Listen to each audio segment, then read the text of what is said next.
record on this computer. And okay, Glenn, over to you. Welcome. Thank you very much for inviting me. Nice to be here virtually. I'll jump straight in.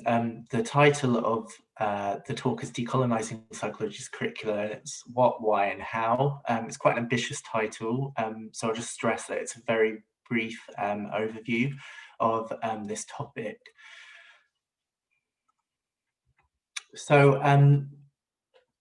what I thought was really important is, especially because it's been in the news recently and quite misrepresented, is just to briefly give an overview of critical race theory, which started off in law but has been applied to other disciplines, including psychology to some degree. And it emphasizes the following really key points that I find really useful for doing anti-racist work in psychology. First, that race is a social construction and doesn't have any meaningful biological genetic basis. That racism can only be undone by foregoing colorblindness, and that really is about naming race and therefore naming racism as the first steps to delivering anti-racism. That racism is pervasive, endemic and structural, and in various different institutions, to the extent that it can be quite invisibilized. And that standpoints matter. And on that point, my standpoint as a white man is somebody who, you know, has to really learn and listen to understand racism. And it's been quite a journey for myself. But as a psychology lecturer, I do believe, regardless, that anti-racism is very, very relevant for psychology. So obviously I can't really do justice to critical race theory other than to say I think it's a very important, flexible and compelling framework to understand how humans operate in the wider world, especially with regard to racism, whether they're advantaged by it or disadvantaged by it. Of course, it has other components like intersectionality, but I just want to try and emphasize how important it's been. So I should content note as well, especially when you talk about racism and psychology, there is going to be disturbing content. And if, of course, you need to take time away from the presentation, or if it's personally distressing to you, please feel free to contact me after if you'd like to talk things through, or leave the presentation. So what am I going to talk about? Why should you decolonize psychology and Western psychology? And I'll give examples of Western psychology's racism, and then broader racism, and particularly broader racism that impacts UK students of colour, because I assume the audience for this are in universities, and so that will be particularly relevant to us. Then I'll try and give some overviews of what decolonising psychology curricula is, or decolonising curricula is in general. There is obviously debate within how far this should go, etc. And then how to start decolonising psychology curricula by outlining some first steps and resources. And that last point I really want to emphasise. There's lots and lots of resources and brilliant anti-racist work in psychology that really can enrich our curriculum. And I really want to challenge that myth that that doesn't exist, because it really does. And it's something I've been floored by, really. Okay, so if you know about the history of psychology, you know that it's entangled really in the eugenicist movement, in Western psychology anyway, and this is referred to as scientific racism. Robert Godfrey's book, Even the Rat Was White, it's a really good overview of this relationship, and he notes various psychology studies designed basically to show the following to prove the following sort of assumptions about white people being inherently superior to other racial groups, including being the most moral, the most suited to academic work. And of course, this brought implications, so that if white people are inherently the most superior, then they should be segregated from BAME people in superior workplaces and educational settings, etc. And that BAME people or people of colour shouldn't really integrate, reproduce with, or even be allowed to live and migrate in countries in the West where white people are assumed to be. So these are all psychologists, all cited there, who sort of had these implications at work. Raymond Cattell is one example who consistently maintained quite scientifically racist, explicit views throughout his life. This is a quote in 1938. Immigrants' unfortunate racial combinations cause their higher crime and insanity rates. And this is really a eugenicist view that citizenship should only be based on superior races, i.e. white people. But we have more recent examples, including in my lifetime anyway, of Philippe Rushton's work published in the British Psychological Society's The Psychologist in 1990, purporting to show white people again, particularly more intelligent, more law-abiding, more moral than, in his words, black people or Negroids. So obviously quite offensive terms there. Scientific racism isn't relegated to the past, though. It's still an idea around today. There's evidence that some neuroscientists believe that intelligence can be, that white people essentially are more intelligent than black people, especially. Some people, evidence that people in the general population believe this, in the white general population anyway. Recently, there was an intelligence conference covered by student journalists at University College London, and this was perpetuating scientific racism, especially around white people being the most intelligent. And high-profile attendees, including Toby Young, attending as well. So as Angela Saini sums up in her book, Superior, the idea that certain races are inherently more intelligent than others is being trumpeted by a small group of anthropologists, IQ researchers, psychologists, and pundits who portray themselves as noble dissidents, standing up for inconvenient facts. And of course, this is also perpetuated by the far right, BNP, EDL, etc. in the UK. So it's really something that has sort of had a revival. The bell curve, for instance, that has sort of been defended more recently in recent times. So psychology, Western psychology is seen as in some ways gaslighting people of color and black people especially by treating the problem as race rather than racism. And there's some really compelling examples of this. Jonathan Metzl, in his book Psychosis Hypothesis, Protest Psychosis, documents black civil rights activists being forcibly diagnosed schizophrenic and then incarcerated involuntarily because of paranoia against their doctors and the police, which of course we should hopefully see that as not paranoia but a rational reaction to racism in the medical and police professions, which we can see with much evidence today. Martin Luther King actually addressed the Psychological Society in 1963 and made the same point.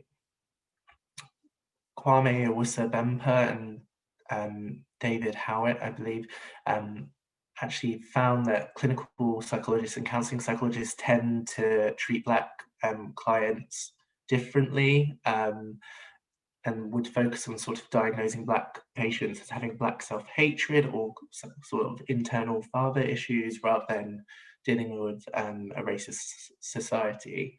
But more broadly than this, we can even just looking at psychology's participants today, various analyses have found that 93 to 95% of participants in top psychological journals are Westerners and more likely to be white as well. Meaning we're just neglecting people of color or BAME people.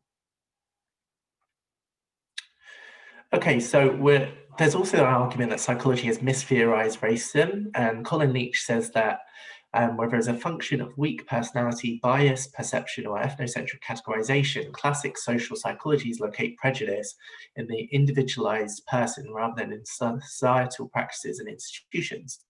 The psychologization of prejudice recommends liberal education and reform rather than radical reconstitution. And this really speaks to social psychology's the only address really of racism in modern psychology curriculums, from what I've seen, is in social psychology. And this is where racism is reduced down to prejudice and then an individual sort of belief that anyone can have, and that is a natural reaction. And Leach really points out quite well how this is quite a depoliticized and mistheorized way of seeing how racism actually operates. Okay, so I need to speed on because I've been going too slow, but there's various resources saying that students of colour experience a hostile environment in universities. Obviously, we know about the attainment gap, where white students are more likely to attain first or 2-1s than students of colour, and this translates into a graduate earning gap of between black and white graduates £4.30 an hour, which is pretty staggering when you consider end of the month's pay. We're also supposed to be promoting employability for our students, preparing them for that. But what we don't recognise, that I can see in that in any employability programme, despite calls for this, is that racism employment happens, and we're not preparing our students of colour for this, or even addressing it.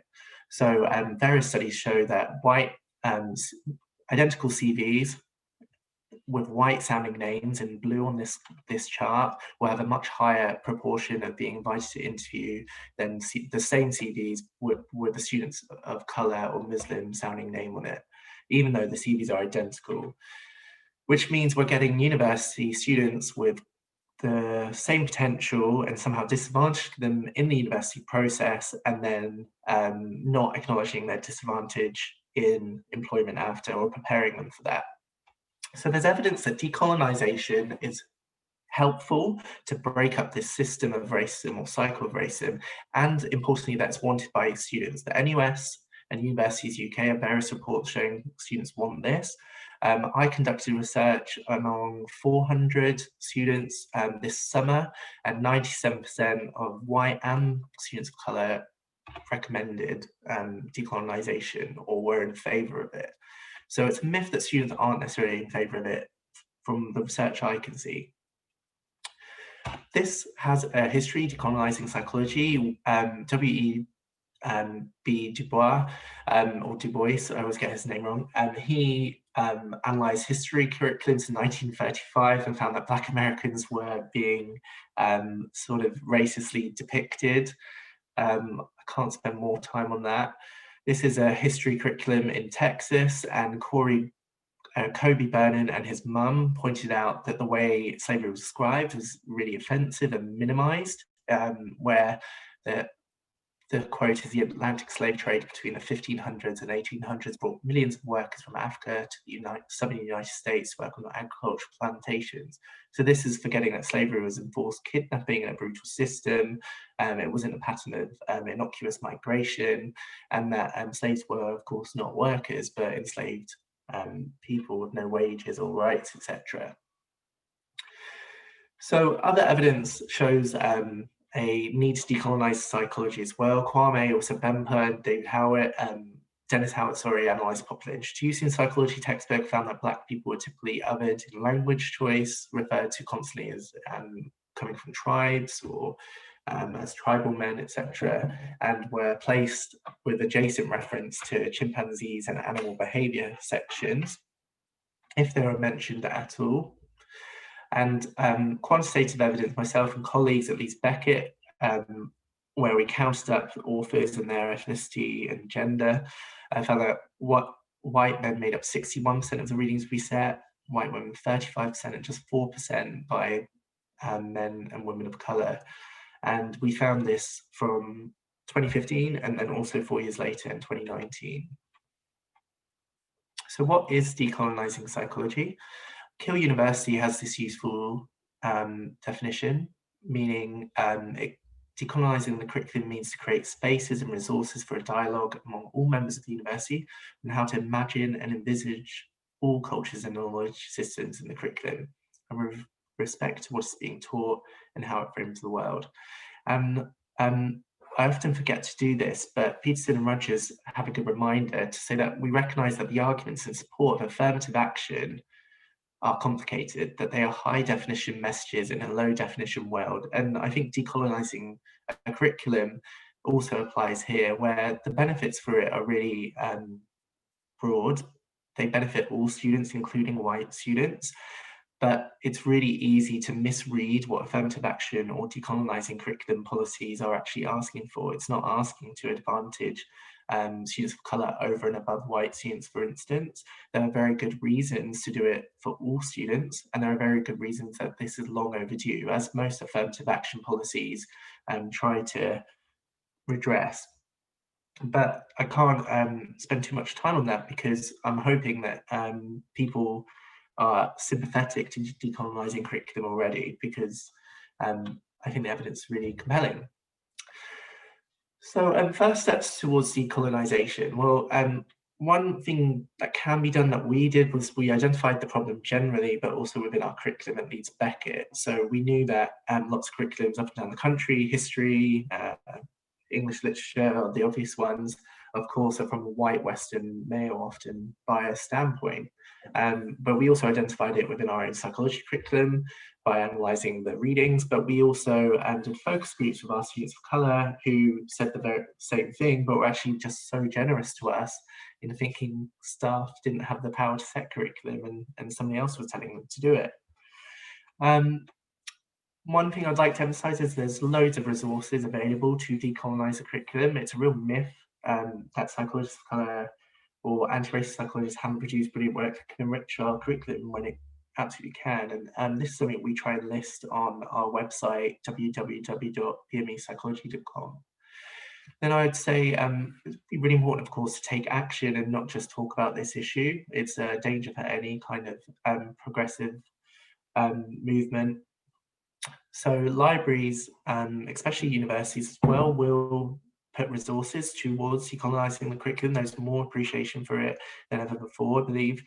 And especially because the race equality kite mark exists, which many universities are striving to do. So you can ask libraries to buy in books. Students can also approach libraries to buy in books. Our library does that. And if you do develop teaching materials, which I would say is easier than you think, as long as it's sensitive, to share them as well. I want to talk about briefly the QAA benchmark, because I know a lot of academic psychologists are scared of this in a way. I really cannot see the reason for this. It's a bugbear of mine. If you read the QAA guidance, firstly, it's very clear it's guidance and it's supposed to be taken flexibly. Secondly, I mean, this is a document that's supposed to accredit BPS courses. Secondly, the QAA does explicitly state equality and diversity focus is more in curriculums. It does say that. Then it says also that an international focus in psychology is important. You can argue elements in the QA that are listed, such as the environment and the context of human behavior is important in understanding psychology. That's what the QA says. So surely that environment should cover more than just the few countries in the global north that psychology has so far studied. And arguably, curriculum diversification or decolonisation is an example of teaching our students critical thinking. Nonetheless, BPS have actually released a more recent statement, more in support of decolonising the curriculum. And I believe the QAA and the BPS guidance can be used to support curriculum decolonisation now, but will also become more explicit in future as well. Okay, so I'm really sorry for rushing through that because time was so short, but it does mean we can ask questions now. I'll just briefly point out a summary. The context of racism is very important for university lecturers. We have racism in university and before it and after, and our students are in this process. Students of colour are in this cyclical process in which we should really try and be mindful of. Whilst being mindful, decolonising the curriculum provides a compelling and, in my view, relatively easy avenue of beginning to redress racism in a small way. It's not enough at all, but it's a good step, and it's a potential way to disrupt this cycle. Of course, psychology gives us more and more motivation to do it because of our shameful history past, especially scientific racism. And just to finish off, there are really lots of resources and support to do this. There's like 7, 8, 9 slides left of this presentation just listing resources. I won't go through them, but I'll pass them on after. So I'm going to stop the presentation, and if you have questions, you're welcome. I'll clap on behalf of everyone.